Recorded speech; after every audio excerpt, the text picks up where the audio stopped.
Este programa tem apoio cultural da CNM, Confederação Nacional dos Metalúrgicos. Começa aqui mais um Entrevistas no Café do Sindicato dos Bancários no centro de São Paulo. E hoje a conversa é com o economista Eduardo Moreira. Eduardo Moreira é formado em engenharia pela PUC do Rio de Janeiro e estudou economia na Universidade da Califórnia de San Diego. Trabalhou no Banco Pactual até 2009, onde foi sócio responsável pela área de tesouraria. No mesmo ano, junto a outros sócios, fundou a empresa Brasil Plural e criou a Genial Investimentos. Deixou o mercado financeiro e, atualmente, compartilha conhecimentos como professor e palestrante para tentar reduzir as brutais desigualdades brasileiras.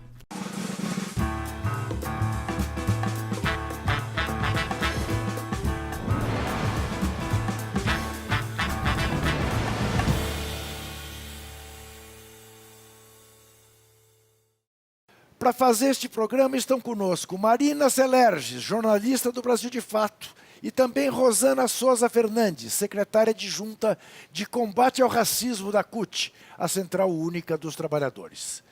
Bem-vindas, agradeço muito mais uma vez a sua presença. Obrigada. Você já tem direito a cachê. E eu quero começar com o Eduardo, fazendo a seguinte pergunta, que eu sei que você já respondeu 1000 vezes, mas aqui vai ser a primeira vez que você responde isso, Eduardo. Então você trabalha 20 anos de um lado, de repente olha e fala, não, eu não estou do lado certo. O meu lado não é este. Para ser do lado do Brasil, eu tenho que mudar. Tenho que mudar e tenho que contar como é que funciona de fato esse lado. Isso requer não apenas desprendimento, mas uma alta dose de coragem, porque você está mexendo com a única coisa aparentemente intocável no Brasil, que é o sistema financeiro, que são os bancos. Como é que se deu essa metamorfose? Foi um dia, você teve um estalo assim de Vieira, acordou e falou, Cacildes, não está certo? Eu acho que as coisas, em primeiro lugar, uma honra estar aqui. Honra é Te nossa. conheço muito lendo seus artigos, vendo seus comentários. E é muito bacana estar aqui com vocês três. As coisas não acontecem da noite para o dia, assim, Tá. né? Não houve um momento Siddhartha Gautama, onde eu encontrei um despertar, né? Uma iluminação e transformei-me em Buda. O que aconteceu foi que, ao longo da minha caminhada, alguns acontecimentos foram me jogando para esse outro lado de investigação do sistema, de como funcionava o sistema. Eu nasci na Zona Sul do Rio de Janeiro, na Urca, um bairro nobre do Rio de Janeiro, família de classe média alta, estudei em colégios particulares do Rio, então tudo dentro da bolha, né, ali do Rio de Janeiro. Uma bolha não só financeira, mas em termos de costumes morais, muito conservadora também. E aí, na faculdade, talvez uma primeira semente, meu pai sem condição de pagar a faculdade, por causa de alguns problemas que teve na empresa dele, eu tive que pedir um crédito educativo para eu pagar minha faculdade e buscar alguma bolsa de iniciação científica. E a bolsa que tinha era uma bolsa junto com o serviço social da PUC. Eu, engenheiro civil, o serviço social tinha um trabalho dentro das comunidades no Rio de Janeiro, de contenção de encosta, porque você tem muito um problema de acúmulo de lixão. A topografia das comunidades carentes no Rio de Janeiro é muito típica de morro, né? E aí eu passei quase que 2 anos trabalhando nessas comunidades e aí foi a primeira saída da bolha. Vi crianças brincando no meio de esgoto, as mães saindo machucadas de dentro do barraco, chorando, desesperadas, o pessoal fazendo o policiamento da comunidade ali, todo mundo super armado até os dentes, o começo da polícia mineira, que depois virou a milícia, mas no começo chamava polícia mineira. E tudo ali, eu ali naquele meio, 2 anos, entendendo como é que aquilo funcionava. Saí dali, fui fazer um intercâmbio nos Estados Unidos pela PUC, estudei economia nesse intercâmbio da PUC com os Estados Unidos. Voltei, entrei no mercado financeiro. E aí aquela sementinha estava plantada, mas adormecida dentro do Eduardo. Porque aí mercado financeiro é lavagem cerebral. As pessoas são medidas por quem tem mais dinheiro. Você vira um número.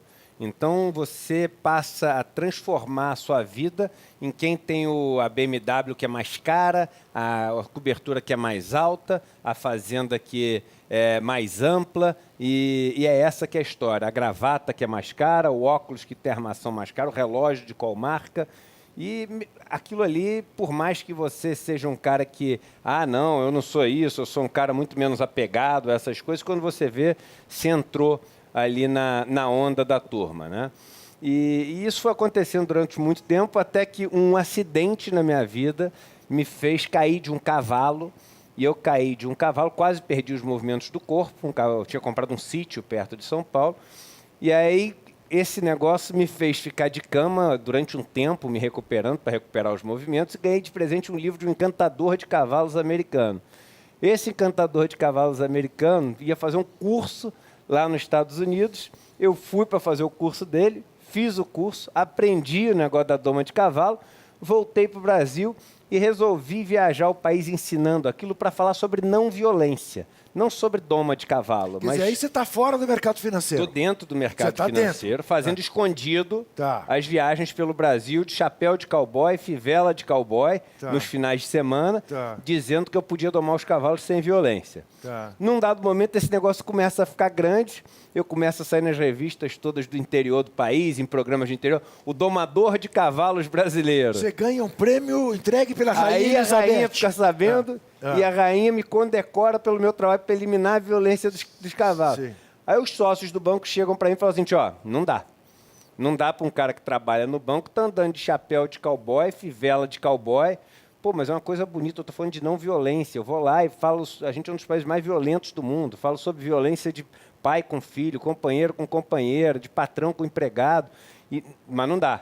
Ser doido desse jeito, ninguém vai botar dinheiro aqui. Aí o que acontece? O livro explode, vira o primeiro livro mais vendido da lista de mais vendido do Brasil. Aí meus sócios falam o seguinte, acho que em vez de mandar ele embora, vamos comprar uns 10 mil livros e dar de presente para os clientes, que os clientes todos estão querendo saber quem é o tal do Eduardo.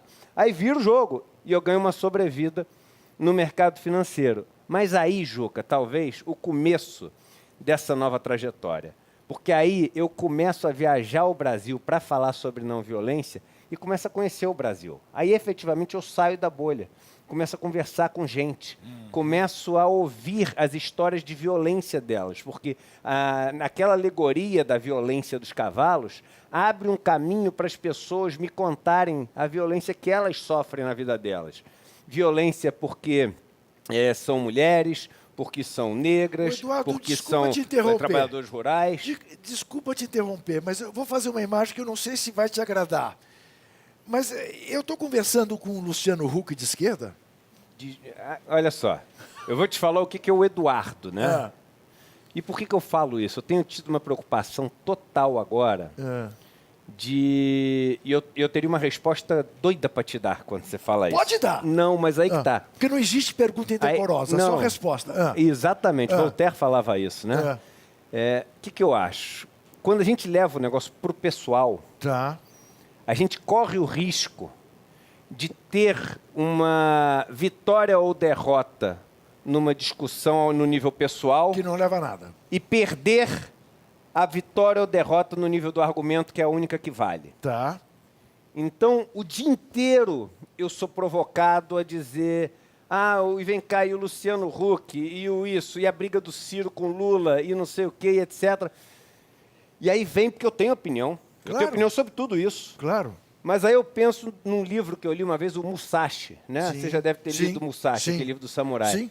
E ele falava o seguinte, o que tem que ser na briga dos samurais ali é a arte da espada. Sim. Quem tem que sair vencedor é a arte da espada. Sim. E se eu derrotar o meu adversário não deixando que ele use a arte da espada, eu posso sair ganhando, mas na verdade eu sair perdendo, porque o negócio não saiu. Então, eu acho que é o seguinte, no final da nossa conversa, vocês vão me conhecer o suficiente para saber se eu sou ou não o Luciano Huck da esquerda. Rosana, pronto, está aí. Eu já cheguei à conclusão que não, mas enfim, vamos embora. Sim, interessante primeiro agradecer mais uma vez o convite e parabenizar por esse debate tão importante para nós, em especial a classe trabalhadora. E quando a gente pensa sobre reforma tributária, sobre como é que, de fato, nós queremos uma sociedade justa, uma sociedade mais igualitária, sem a gente pensar numa reforma tributária que leve em consideração que nós vivemos num país onde a maior parte do salário de homens e mulheres hoje são para pagamento de luz, água, de transporte público e não para alimentação. Como é que a gente pensa nessa sociedade justa e igualitária, com a presença de homens e mulheres, com esse olhar sem a violência? Boa. Como é que a gente constrói essa sociedade? Essa pergunta dela é maravilhosa, principalmente por causa da forma como ela termina. Sem esse olhar da violência, porque as pessoas imaginam que a violência é só aquela violência física, né? Mas você não permitir serviços para as pessoas, não dar liberdade para que elas atinjam o seu verdadeiro potencial, você coagir pessoas a fazer alguma coisa, é uma forma de extrema violência. As pessoas falam assim, não, porque Cuba é super violento. Aí você vai numa comunidade, numa metrópole, e as pessoas têm hora para poder sair de casa, tem hora para poder voltar, só podem comprar o gás de um cara, porque se não comprarem o gás desse cara, eles realmente vão ter problema. Eles não podem falar alto em determinados horários, eles têm que escolher o emprego que dão para eles, porque senão eles não podem morar ali. E eu digo, que liberdade é essa que a gente diz que aqui tem? Eu não tenho a menor dúvida que em Cuba tem muito mais liberdade do que numa favela metropolitana daqui.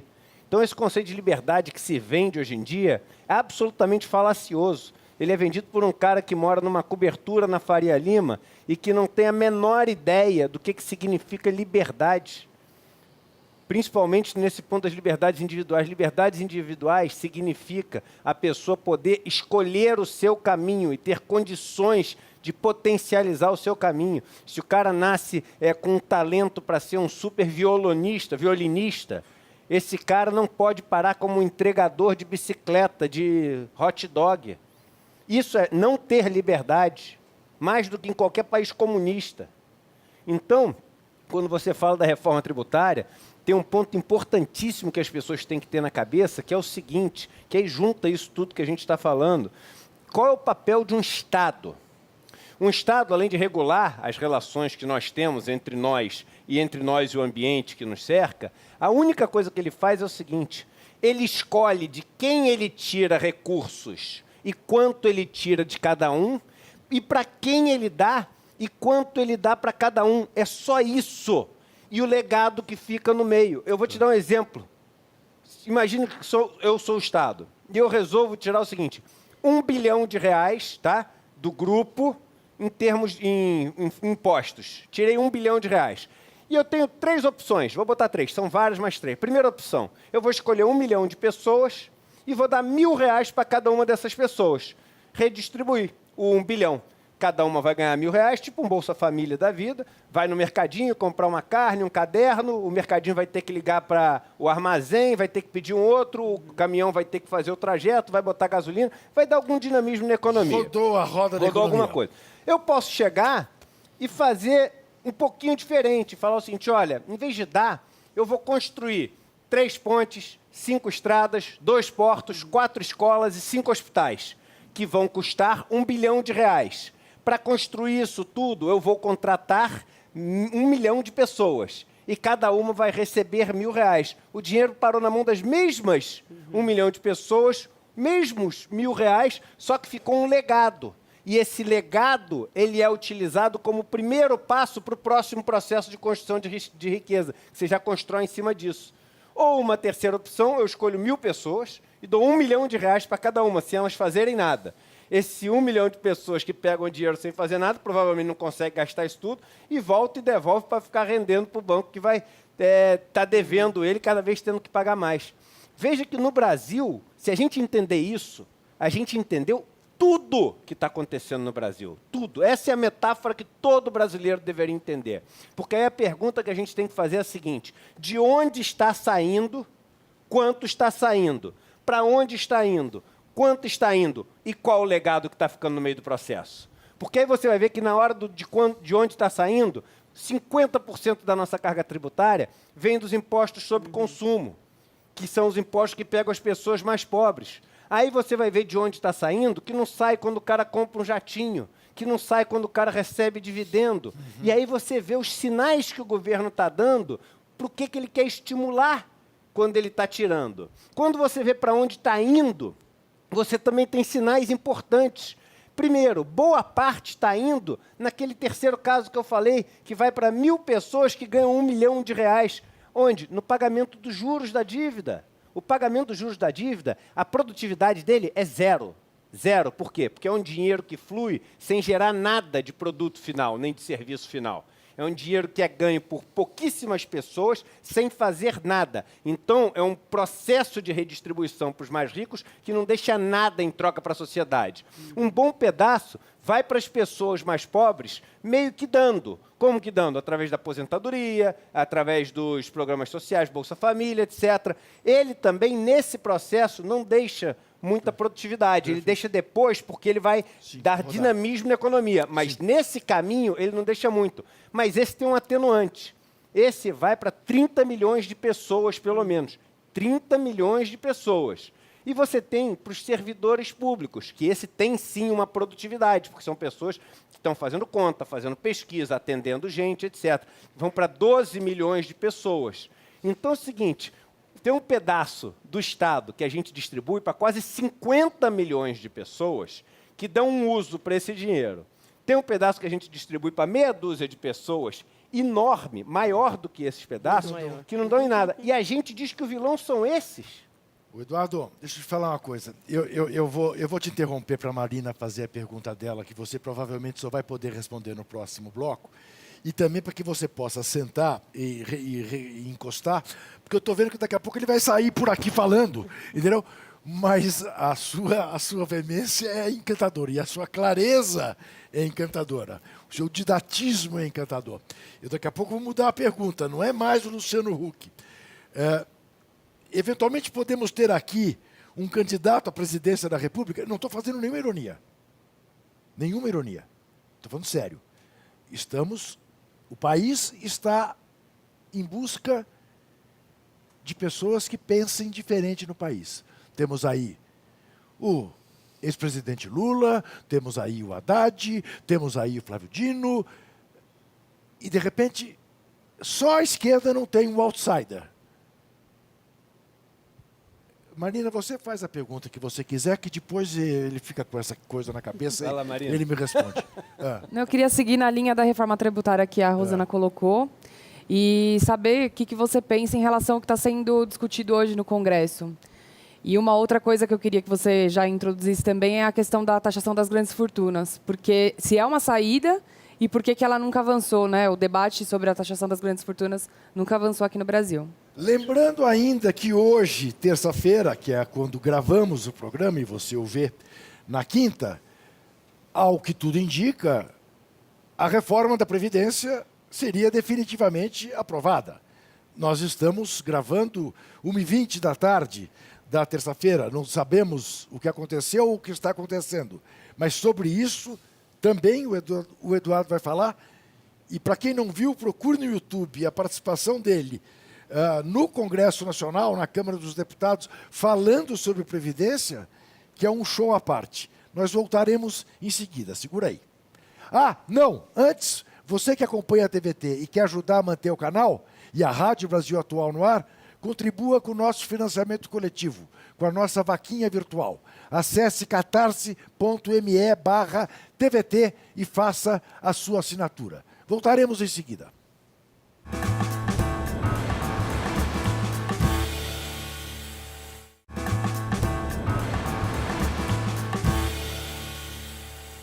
Voltamos ao Café do Sindicato dos Bancários do Centro de São Paulo com o programa Entrevistas, conversando hoje com Eduardo Moreira, economista que deixou o mercado financeiro para pensar em como combater as desigualdades no Brasil. Best-seller, com livros que todas as vezes que ele os lança, imediatamente vão para a relação dos 10+.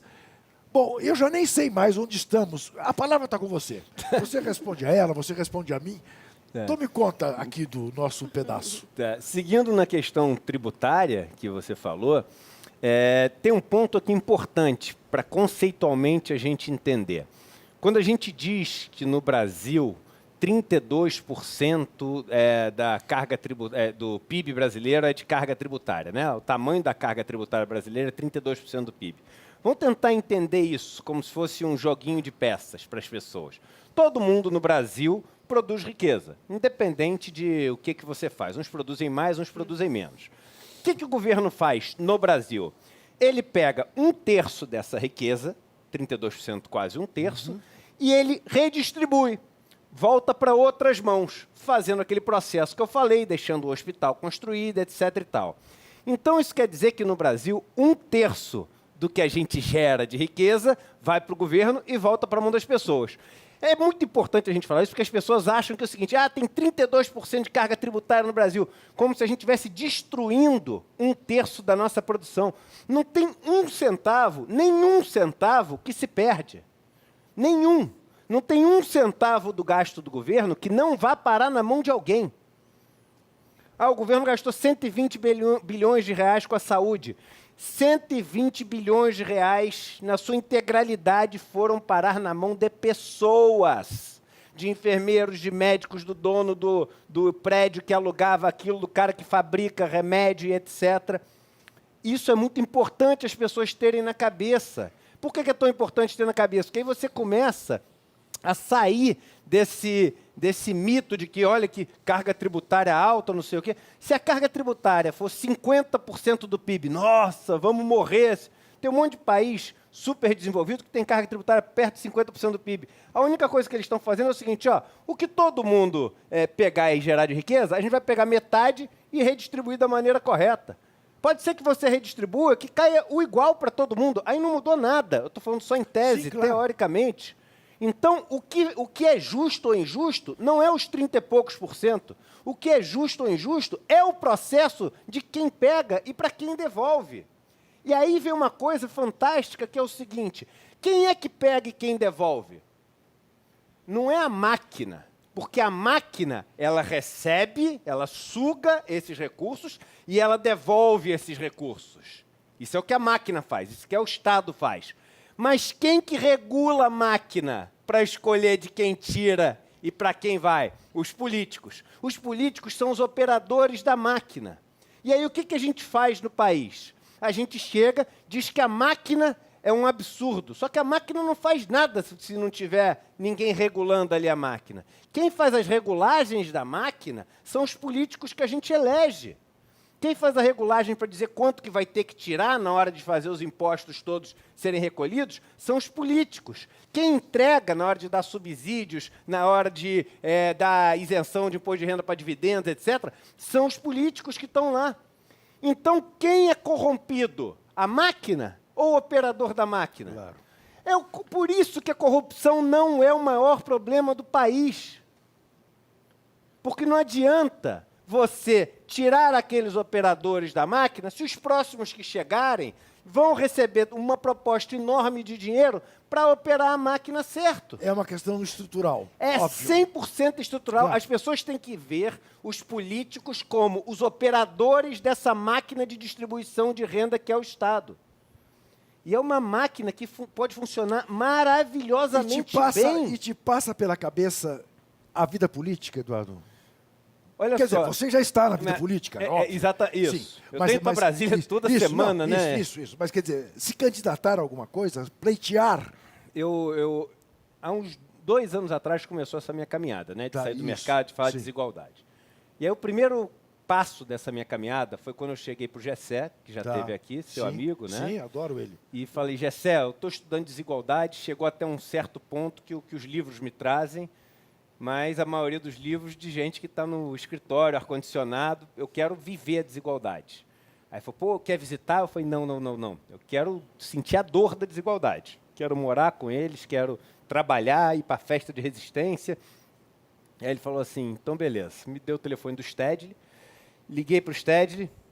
Na semana seguinte, eu estava visitando e morando nos primeiros acampamentos do MST. E cheguei assim com um super preconceito em relação ao que eu viria, só conhecia MST de Jornal Nacional, dos jornais que a gente lê, etc. E fiquei absolutamente encantado com o que eu vi, com a generosidade, com o senso de coletividade, com a organização, enfim, com o tamanho do movimento. E aí, naquele primeiro momento, eu passei por uns 11 acampamentos, assentamentos, e dormindo, viajando, morando, pegando viagem de ônibus, onde tudo dá errado, e aí depois tudo dá certo, e a gente indo em festa de resistência, e lutando junto, e etc. E aí eu falei, meu Deus, aprendi mais em menos de um mês do que eu tinha aprendido sobre desigualdade na vida inteira. E aí me veio na cabeça uma coisa muito clara, que era o seguinte, caramba, no Brasil, quase ninguém quer estudar os pobres, né?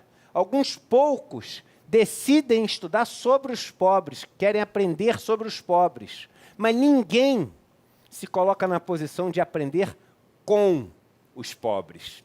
É isso, eu vou me dedicar a aprender com, eu não quero mais aprender sobre.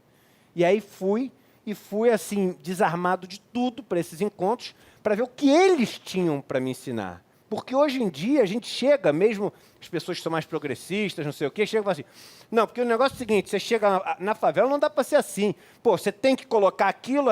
Eu falei, vem cá, você já ouviu? Perguntou como é Você já falou com o cara? Quer dizer, aí ideia, você está de pleno acordo com o que diz o Lula quando ele diz os pobres não são problema, os pobres são solução no Brasil. Perfeito, perfeito.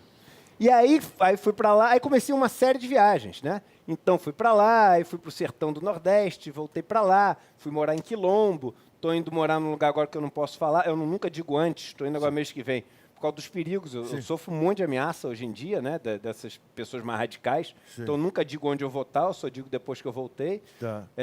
Estou indo morar também até o fim do ano num presídio, conviver com o pessoal de um presídio, etc.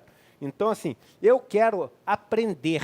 Eu estou no momento de vida, um chamado para aprender como vive as pessoas que sofrem com a desigualdade.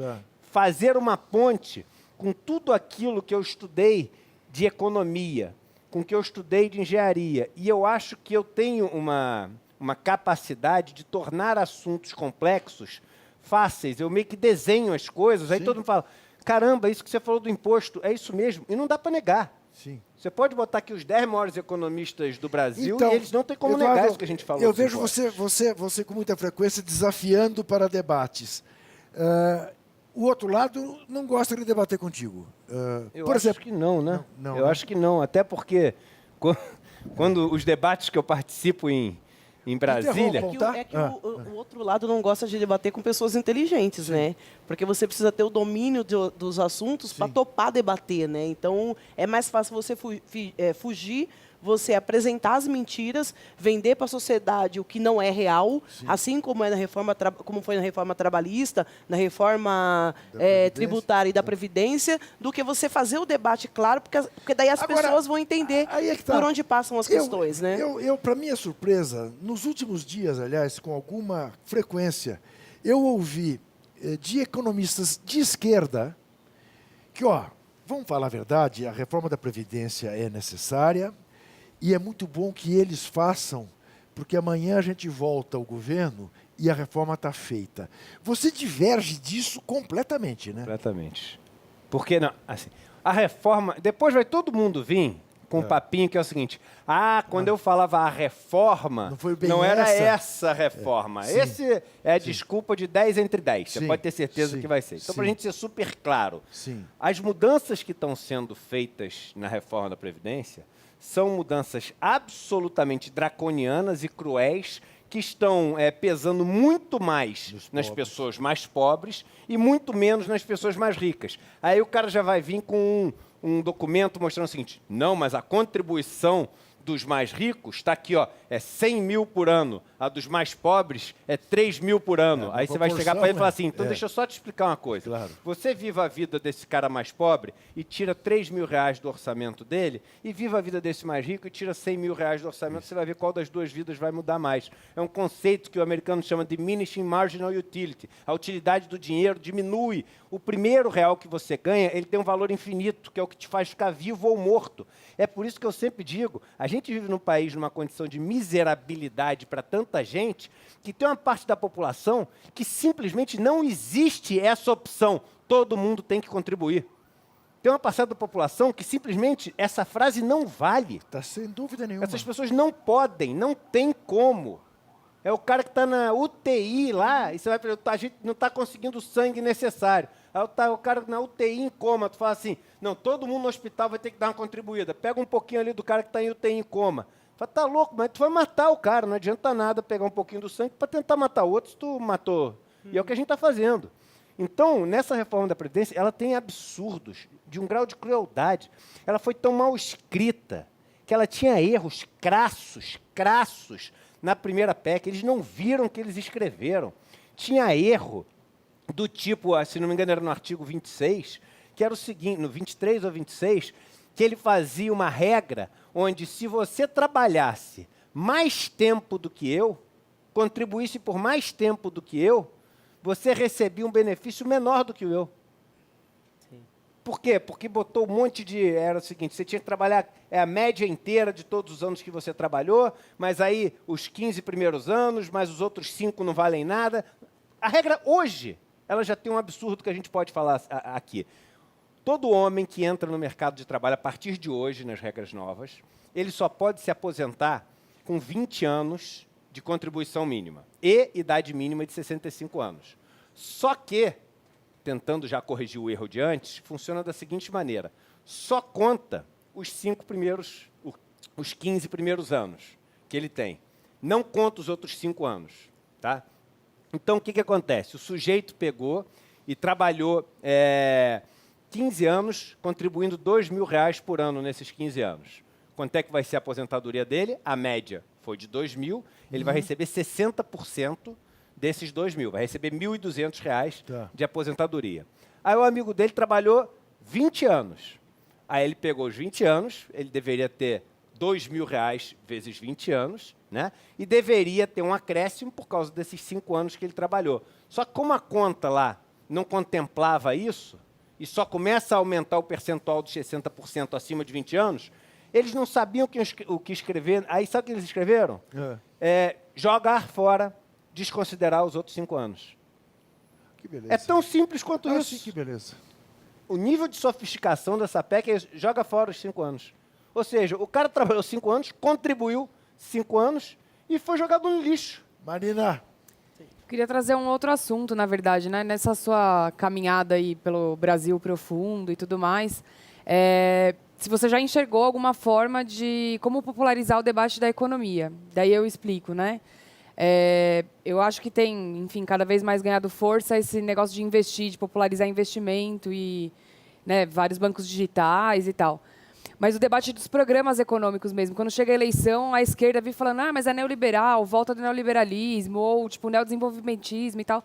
Como é que a gente debate isso com o povo? Como é que a gente populariza esse debate da economia? Acho que o primeiro conceito que todo mundo devia ter na cabeça é o seguinte: por que a gente tem que crescer, né? Porque todo mundo, não, temos que crescer, o PIB, não sei.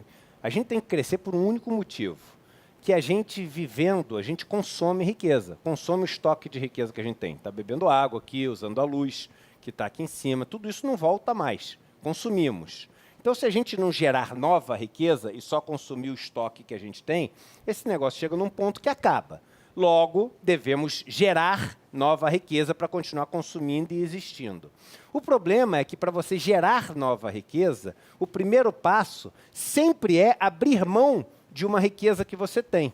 Então, eu sempre dou exemplo. Você quer plantar milho, você pega umas sementes de milho que você tem, cava um buraco, joga ali e bota um pouco de água. Você ficou mais pobre. As sementes de milho, a força que você fez, a energia que você gastou e a água que você jogou. Se cair um temporal, não vai crescer nada e você está mais pobre. Então, esse é todo o processo econômico, todo. Investimento, risco e o retorno. Todo o processo econômico você consegue explicar com isso. Mas aí, desse processo econômico, você tira, insights que são fenomenais para entender o que está acontecendo. Primeiro deles, para investir, eu preciso ter alguma riqueza, que eu não consigo abrir mão de uma coisa que eu não tenho. Não é isso? E, normalmente, 2 pessoas podem abrir mão dessa riqueza. Ou a iniciativa privada ou o poder público. Poder público, aquela riqueza que está em nome de todos. Iniciativa privada, aquela que está na mão de uma pessoa. O poder público abre mão dessa riqueza fazendo um investimento que vise trazer uma riqueza que atenda a todos. A iniciativa privada abre mão da sua riqueza visando gerar uma riqueza que atenda a ele e dê a ele cada vez não só mais dinheiro, mas cada vez mais poder, para poder cada vez mais controlar esse ciclo que você tem de investimento no país. Veja o que aconteceu no Brasil ao longo dos últimos 3, 4 anos. A gente implementou um plano absolutamente genial do ponto de vista neoliberal, onde o governo chega e faz o seguinte: pô, vamos fazer o seguinte, vamos sequestrar a capacidade do Estado de investir. Aí o governo chega e passa uma emenda constitucional 95. Pronto, não tem mais a opção do público investir. Só o privado pode investir. Mas e agora? A gente tem que crescer, porque senão a gente entra em colapso. Não se preocupem, nós temos capacidade de investir, somos alguns dos homens mais ricos do mundo. Aí o cara, então investe. Não, eu só investo quando você cumprir minhas exigências. Igual um sequestra-banco. Aí ele fala, mas qual a exigência? Primeira exigência, reforma trabalhista. O que é a reforma trabalhista se não tornar a mão de obra mais barata? É só isso. A reforma trabalhista é só tornar uma das linhas da planilha de Excel absolutamente dissociada da pessoa que está conectada a ela, mais barata. Porque quando você tem lá o trabalho intermitente, a hora que puder ser o trabalho, o bico, não sei o quê, você tem mais oferta de trabalho, ela fica mais barata. Aí o pessoal passa essa reforma, impede que os sindicatos se juntem para poder negociar junto, ter mais poder de barganha. Você joga a mão de obra mais barata. Quando joga, ele fala o seguinte, não vou soltar refém nenhum ainda não. Tem mais uma exigência. Qual que é a sua próxima exigência? Reforma da Previdência. O que é a reforma da Previdência se não tornar a mão de obra mais barata também? Fazer com que todos tenham que trabalhar até o final da vida. O cara não possa nunca mais voltar aos seus aposentos e descansar. A aposentadoria é voltar aos seus aposentos. Tá bom. E o que é o seguinte, coisa de 15 dias atrás, para a surpresa de muita gente, eu confesso até para minha surpresa, os jornais todos noticiaram, deram manchetes. Não sei se a TV aberta chegou a fazer a mesma coisa, não vejo. Que, enfim, havia delações que envolviam 5 grandes bancos do país. Vocês viram isso? Sim. Falei, enfim, porque o tempo todo dessas operações todas, eu me perguntava, mas por onde passou esse dinheiro? Aqueles 50 milhões do Gedel, onde estavam? Ele foi numa árvore, pegou... Né? Eu imaginava que tinha alguma coisa a ver com o sistema, mas eu sou burro. Eu imaginava, não tinha comprovação. Veio a denúncia. Falei, opa, agora o jogo ficou diferente. Desapareceu. Não se fala mais nisso. Eu queria no próximo bloco que você tentasse me explicar por que não se fala mais nisso. Até já.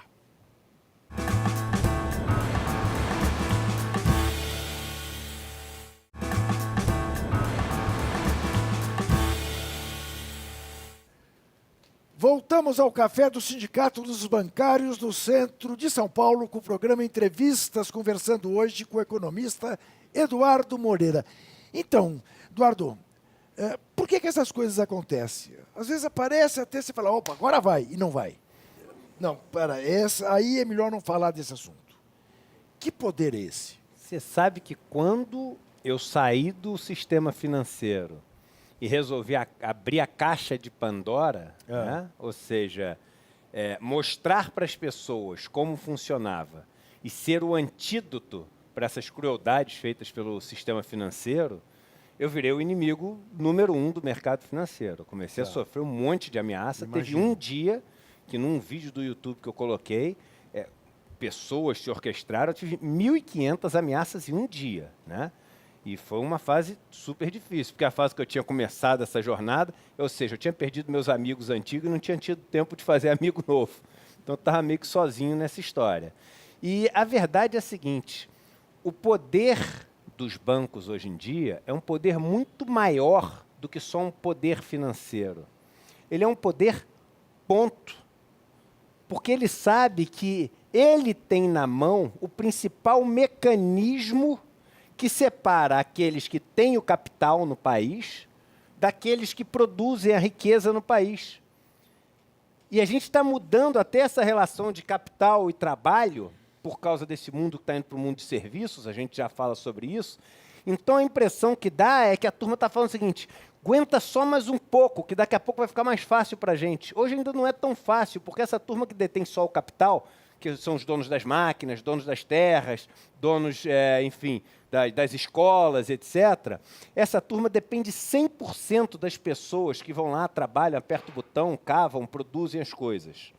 Se essa turma toda fizer greve, for embora, resolver abrir a própria coisa dela, etc., eles sobram com nada. Nada. Eles são um castelo de cartas vazio. Então, a grande missão da vida dessas pessoas que são donas do capital concentrado no Brasil é construir um fosso muito profundo para que ninguém desse lado possa atravessar e ter acesso ao capital. Esse é o maior perigo para essas pessoas. Então, todas as medidas que vocês virem na televisão, pensem na alegoria do fosso e como algo que está sendo construído para aumentar o fosso. E aí a gente vai vir para os bancos agora. Os juros para as pessoas que são mais pobres ou que querem financiar o seu negócio, etc., no Brasil, não são 5,5% ao ano. Esses juros é de 50%, 100%, 200%, 300% ao ano. E por que que ele é? Só para deixar os bancos ricos? Aí que está. Não. A resposta que todo mundo dá não é a correta. Existe algo muito maior, estrutural, que faz com que os juros na ponta no Brasil seja o maior juros do mundo. Aprisionar o devedor? Aprisionar o devedor. Mas aonde? Qual é o ponto? Qual é a conta que você faz para aprisionar o devedor? Imagine que você tem, a gente estava usando o caso da terra, né? Que você tem uma terra, você trabalha como meeiro para um fazendeiro, você faz todo o trabalho para ele, plantando lá mandioca, e não fica com quase nada lá para você. E você vê que a produção daquela terra ali, ela é mais ou menos 5% ao mês em relação a quanto você põe de trabalho, de custo e etc. Se você consegue pegar dinheiro emprestado abaixo de 5% ao mês, o que você faz? Você compra a terra financiada e com a riqueza que você gera, você vai pagando a terra. A terra sai das mãos de quem tinha a terra e só vivia da renda, sem fazer nada, e vai para a mão daquele que sabe fazer. O cara cruzou o fosso. Sim.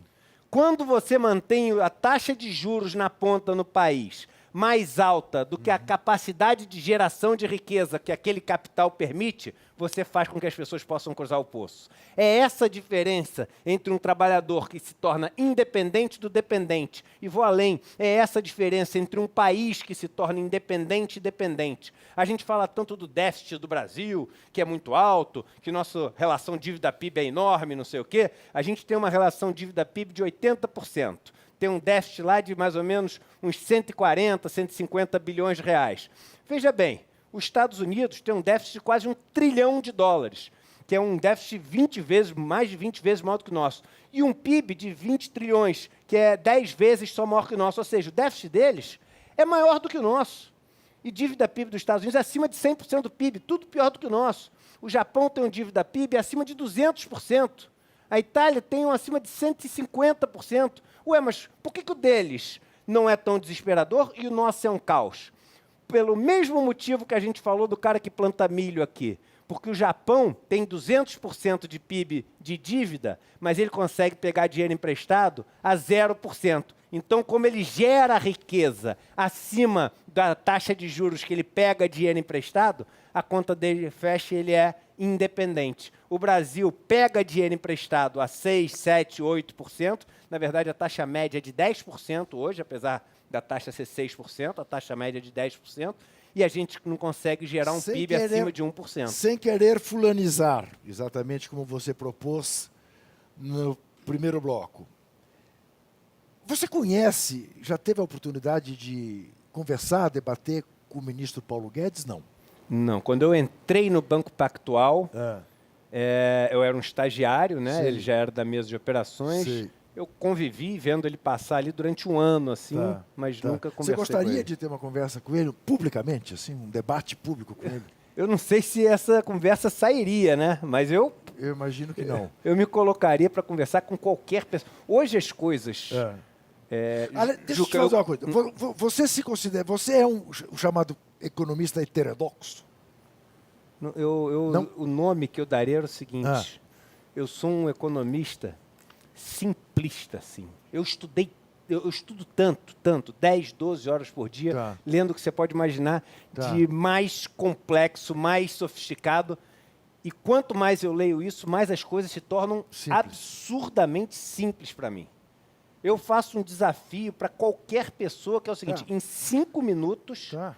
eu explico o nosso sistema inteiro e duvido que ele Eduardo, contraponha qualquer um dos não pontos. vou lhe falar nenhuma novidade. Você sabe que um dos grandes cineastas da história do cinema mundial se chama Woody Allen. E o Woody Allen é um cineasta do óbvio. O Woody Allen trata do óbvio o tempo todo nas fitas dele. São todas geniais. É isso. Porque não dá para questionar.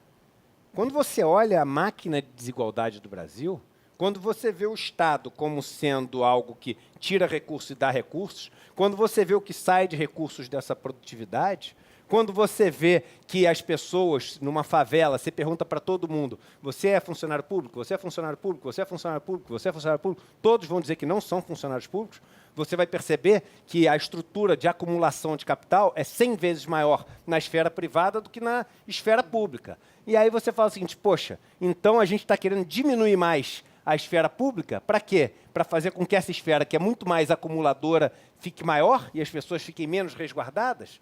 Não tem outra solução. Não tem outra solução. Então, assim, são essas obviedades e os números, né? No ano passado, você pegar 12 milhões de trabalhadores que são servidores públicos, civis, militares, das estatais, etc. 12 milhões. Receberam 700 bi em remuneração, tá? Que tem todas as suas imperfeições. Tem um juiz que ganha um monte de coisa, auxílio, toga, não é? E tem o enfermeiro do SUS que não ganha nada. Claro, tem suas desigualdades todas que devem ser corrigidas. Mas as 200 famílias mais ricas do Brasil ganharam 230 bilhões. 3 vezes menos, só que são 60 mil vezes menos pessoas. Sim. E aí eu digo, o vilão é esse? Claro, não pode ser. Não tem como. Claro. É óbvio. Olha aqui, meninas, vocês estão muito caladas. Eu pergunto a vocês duas. É porque basta o... Eu queria fazer uma pergunta. Sim, faça. Assim, estamos num jogo de futebol Opa. e nesse momento estamos perdendo de 1-0. Ele é Flamengo, Então, hein? E eu sou Vai ser corintiana. campeão. Tá. Então você está perdendo Então- demais. Esse negócio de perder 1-0 aí e tal. Então, como é que a gente... Quais seriam os mecanismos de mudar o placar desse jogo? Existe essa possibilidade de mudar o placar desse jogo? E mais que isso, qual é o papel das instituições? Além da comunicação, que a gente sabe que quem tem o poder da comunicação, mas qual é o papel das instituições? Qual é o papel nesse processo para mudar esse placar da CUT, do MST, da TVT, de todos os movimentos sociais? Qual é o papel para mudar esse placar? E se de fato tem possibilidade de mudar esse placar? Excelente pergunta. Aqui é Corinthians. Boa. Passou Excelente boa. pergunta. Em primeiro lugar, você começou por um ponto espetacular, que é a questão da mídia, né? A gente tem uma mídia que está toda vendida. A gente tem essas novas mídias sociais que vêm Facebook, Instagram, Google, etc., roubando toda a propaganda. Essas mídias grandes que viviam dessas grandes propagandas estão quase quebradas, quase todas elas quebradas no papel, famílias muito ricas, mas o negócio quase quebrado. E aí chega o establishment, chega as pessoas mais ricas e fala o seguinte, não, tem uma outra utilidade de todo esse mecanismo que você tem aqui midiático para a gente. É o seguinte, a gente vai ser o patrocinador desse esquema, mas só vai sair notícia do jeito que a gente quer. Então virou um grande propagandeador do sistema, do modelo. Quantas pessoas falaram mal da reforma da Previdência em um noticiário principal do Brasil? Nenhuma. Tenta puxar um videotape de um negro dando a opinião dele sobre a reforma da Previdência. Um professor negro falando. Tenta, puxa. Ou uma professora negra falando. Você só vê homens brancos e ricos. E é um país de mulheres, negros e pobres. Então a mídia, ela faz isso também, está de joelhos, sequestrada, absolutamente sequestrada. E aí ela fala o seguinte, quantos lugares que eu vou, hoje em dia eu vou em muito menos, né? Mas todos que eu vou fazer. Olha só na hora de falar de banco, pega um pouquinho mais leve, por favor. Pode falar desses outros todos os negócios, seus que o nosso público gosta. Agora, na hora do banco, pega um pouquinho mais leve, porque a gente tem nosso patrocinador principal. E é isso, não tem como imaginar essa independência, porque a independência não existe. Você não me viu, fazem 6 meses, você não me viu em um canal de mídia tradicional. Nenhum canal de mídia tradicional. E eu aposto com você que os meus canais de YouTube têm muito mais audiência do que todas essas pessoas que estão comentando nos canais de mídia tradicional. Você me viu em Brasília muito mais vezes do que qualquer uma dessas pessoas que estão comentando em mídia tradicional. Eles não dão esse espaço. E aí você pergunta, como é que a gente vai sair disso? Primeiro é o seguinte, voltando a se indignar, voltando a chorar. A gente parou de chorar. O Winnicott, um dos grandes psicólogos, falava com as crianças órfãs da Segunda Guerra. A criança, quando para de chorar, é porque perdeu a esperança. A gente tem que voltar a chorar, tem que voltar a acreditar que é o seguinte, é sair na rua junto, entendeu? É sair na rua junto, se você é do Ciro ou se é do Lula, pô, depois vocês resolvem esse problema, mas vamos sair na rua junto, porque a gente tem que enfrentar... Eu tenho um amigo que diz, um poeta, aliás, lá do Recife, que diz o seguinte, nós temos que fazer uma frente até doer. É boa, é boa. Uma frente até doer. É isso mesmo. E assim, os movimentos, apesar de estarem estrangulados financeiramente, por causa das novas regras de financiamento, dos sindicatos, etc., quando você pega, por exemplo, na Noruega, lá na década de 30, a Noruega era o país mais pobre do norte da Europa. O que eles fizeram? Eles juntaram os pequenos agricultores, os médios agricultores e os trabalhadores, e lá é difícil pra caramba, um monte de dialeto diferente, topograficamente todo mundo ficava longe dos outros, não tinha comunicação, não tinha WhatsApp, que nem tem hoje. E aí o que esses caras fizeram? Fizeram o seguinte, não dá para continuar isso aqui. Então temos que nos juntar. E é o seguinte, pode vir para o sindicato, não tem que pagar nada se você for desempregado. O importante é, nesse primeiro momento, estarmos juntos, estarmos coesos. E se a gente começa a colocar número, MST são mais de quase 1,5 milhão de pessoas. E politizadas, coordenadas. Se você pega os sindicatos também, você vai ter, somando os sindicatos, milhões de pessoas que se falam, politizadas, sindicatas, organizadas. A igreja, tem que trazer a igreja de novo para o jogo. A igreja que, antes de ter minada também os seus movimentos eclesiais de base tão importantes antigamente, que estavam bem próximo do povo, trazia ela de volta, porque aí, Juca, é o seguinte, nós no Brasil hoje não temos quem represente a maioria silenciosa. Lula representava a maioria silenciosa, porque a esquerda ela é formada por uma maioria silenciosa e por uma minoria barulhenta. Essa minoria barulhenta é super importante. São os direitos LGBT, são as questões da violência doméstica, são coisas importantíssimas. Mas em relação a isso, a gente está guerreiro, a gente está fazendo barulho, a gente está saindo no jornal, a Angela Davis está aqui no Brasil. Essa luta está tendo barulho. O problema é que esse grupo não é suficiente para fazer essa grande mudança, essa grande transformação. A grande transformação é desse grupo, principalmente junto com a maioria silenciosa, com essas pessoas que eu tenho viajado, que eu digo que não tem descarga para tocar, que tem criança que chora para tomar banho a 0 grau, que tem que andar um monte de quilômetro descalço e com o pé, parece um couro, parece que é outro sapato, um menininho pequeno, as pessoas que parecem que têm 90 anos e têm 50, essa é a maioria silenciosa. E essa galera da quantidade de dezenas de milhões. Aí a gente saiu de 1.000 e 1 milhão. A gente está indo para dezenas de milhões. E essas pessoas estão perdidas. Eu vejo a agenda dos pré-candidatos, né? Todos eles, Huck, que você falou, e de todos de direita e muitas vezes dos de esquerda também. Onde é que são os encontros? Universidades, nos centros de não sei o quê. Cadê a caravana da cidadania que o Lula fez? Cadê entender os problemas do país? Porque o país é o seguinte, nessas viagens eu tenho visto que são vários quebra-cabeças e em cada uma a peça que está faltando é diferente.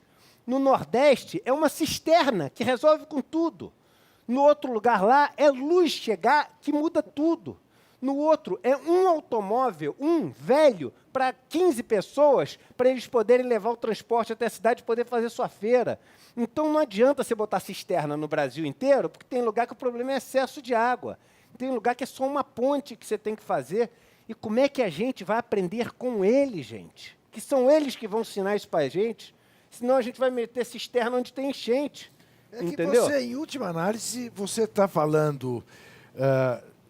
Está querendo implantar o método Paulo Freire na economia como se quis fazer na educação.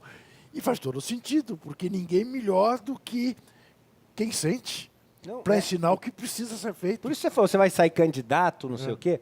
A minha missão de vida hoje é viajar os lugares mais miseráveis, mais pobres, mais sofridos do Brasil e morar com essas pessoas para aprender o que eles fazem e o que eles precisam e poder ser voz para essas pessoas. Eu quero poder ser voz para os quilombos, poder ser voz para os povos indígenas que estão morrendo na beira da estrada em Dourados. Eu quero ser voz para as pessoas que estão nos acampamentos sem terra, nos assentamentos sem terra. E aí poder sentar do lado do Randolph, do Túlio Gadelha, da Jandira, de não sei o quê, e falar, gente, não é verdade que vocês querem um negócio melhor? Então é o seguinte, isso aqui é o que tem. E eu me ofereço. Se eu for a peça do peão do xadrez que tiver que derrubar, sacrificar para o negócio funcionar, eu estou disposto a me sacrificar e não ser candidato a nada para as coisas poderem acontecer, entendeu? Mocinhas, muitíssimo obrigado. Professor, obrigadíssimo. Não, obrigado a chance de estar aqui do teu lado. Foi brilhante, foi brilhante. É rubro-negro, mas poderia ser corintiano perfeitamente, porque com essa verve, com essa garra, com essa disposição, realmente com esse poder de persuasão, é nós, né, Rosana? É nós. É nós.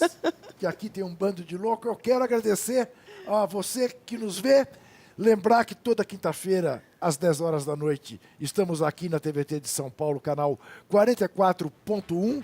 No YouTube, você sabe, é ao vivo a qualquer hora. Para nos apoiar, o endereço é catarse.me/TVT. Até semana que vem e não se esqueça, desesperar jamais.